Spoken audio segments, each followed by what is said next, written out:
Hi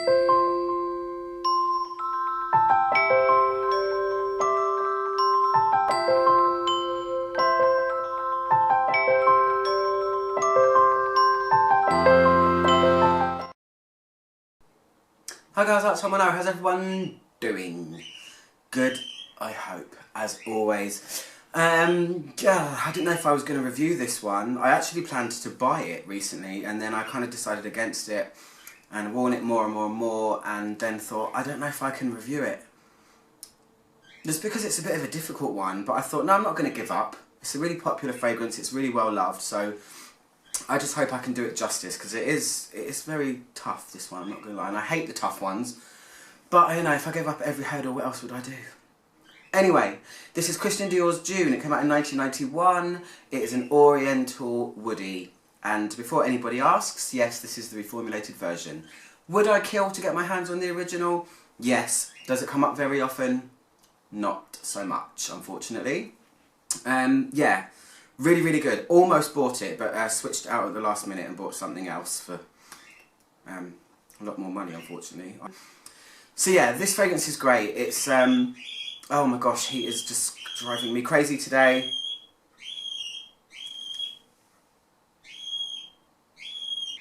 Yeah, named Dune, after a sand dune. I think it's supposed to be evocative of something like the desert. Which I don't really think it is, unfortunately, but I kind of get it. It's got quite a dry tone in the dry down, so yeah, maybe that's what they meant. But anyway, it's still going strong in the 2016 year of whatever. It's still going strong. So top notes: bergamot, mandarin, palisander, which is a type of wood. Don't know what it really smells like on its own, but it sounds really interesting, and it's such a cool word. Palisander. It kind of reminds me of curry, pasander. Then you've got aldehydes, peony and broom. Broom is a really unusual note to have. It's a shrubbery plant thing. Again, I'm not sure what it smells like, unfortunately, so I can't comment, but it's in there. The heart notes are jasmine, rose, ylang-ylang, lily, wallflower, which is actually part of the mustard family, wouldn't you know, and then lichen.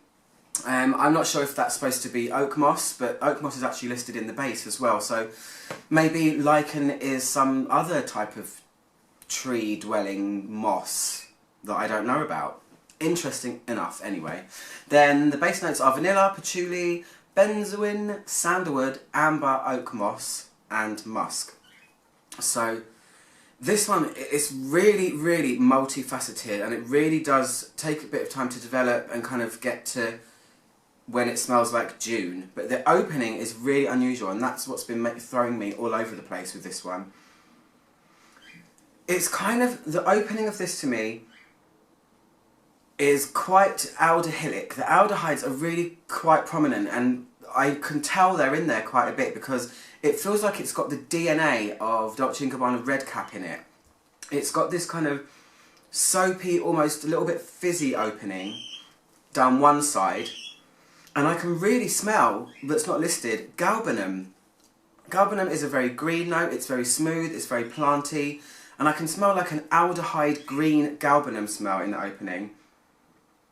That's not obvious unless you really do smell it and really kind of try. I've had to really try and dissect this one in my head to get to my conclusion of what I think it is.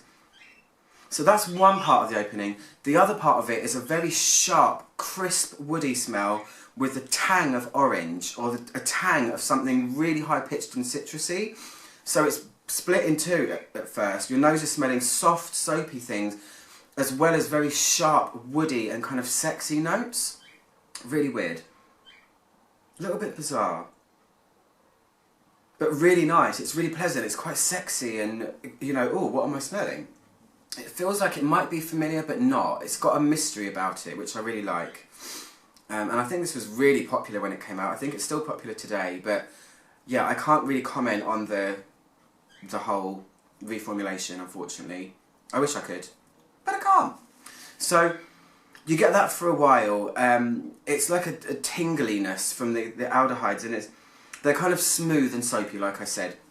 That's the opening. That takes about, it's not long. The aldehydes and stuff really kind of do die down probably after about 10 minutes on my skin, and then it gets to the whole Dune. This is what it's going to smell like.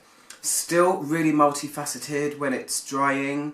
It becomes a lot more woody, and this is not the kind of real pencil shaving, wood chipping woody. This is more about a more sensuous kind of wood. The kind of woods that you find in things like Calvin Klein's Euphoria and Samsara. It's like that high-pitched, sexy, woody smell. It's really nice. Oriental feeling as well. Really good. I wouldn't say it's really floral at all, even though it's got jasmine, rose, ylang-ylang and stuff like that in it. This is really more about the woods than anything.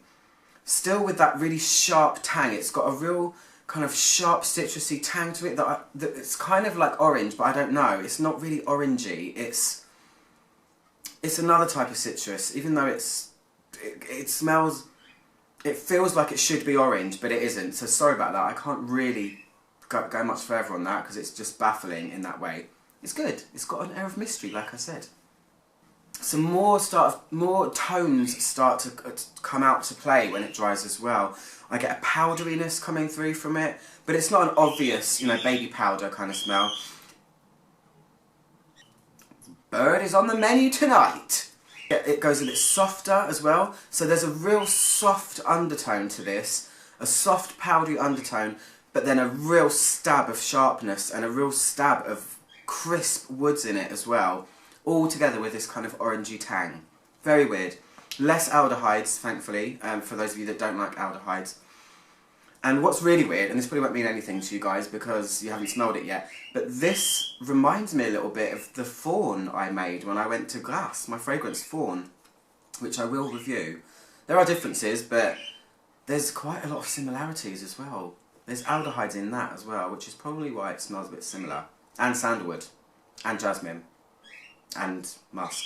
So, yeah, really, really cool. I do feel like it's a little bit, I'm not saying it smells the same as, but it feels like it's a distant cousin to Dior Addict. I keep saying that a lot recently. It smells like that, it smells like that, but you have to say it to give people an idea. Or to give you an idea. That was kind of to myself then. You have to say that, Tom, to give people an idea. Yeah, lots of stuff going on, but it does all kind of come together really nicely, and it does balance out really nicely. You do get all of those tones at once. You're going to get a powdery, soft, sexy, crisp, woody fragrance. It's kind of all over the place. So, it's got a dry tone as well, you know, the Dune thing going on. The woods in it, while being crisp and everything, they do give a slight dryness to it. So it's a very multifaceted fragrance, and that's pretty much all I can say about it. It's a tough review, I'm not going to lie. Not only because he's screeching and I really want to just, my eardrums want to burst right now. But yeah, that's it really, guys. Really hope you liked the review. I'm out from Mono. If you want to go and get this fragrance, you can get it from beautyspin.co.uk or .com. I got my sample from there too, even if you want to try it out. They do sell samples like this. So, yeah, go and check it out if you like. I'll put links below. Click below, go to subscribe, and I'll see you once I've killed the bird. Okay, bye.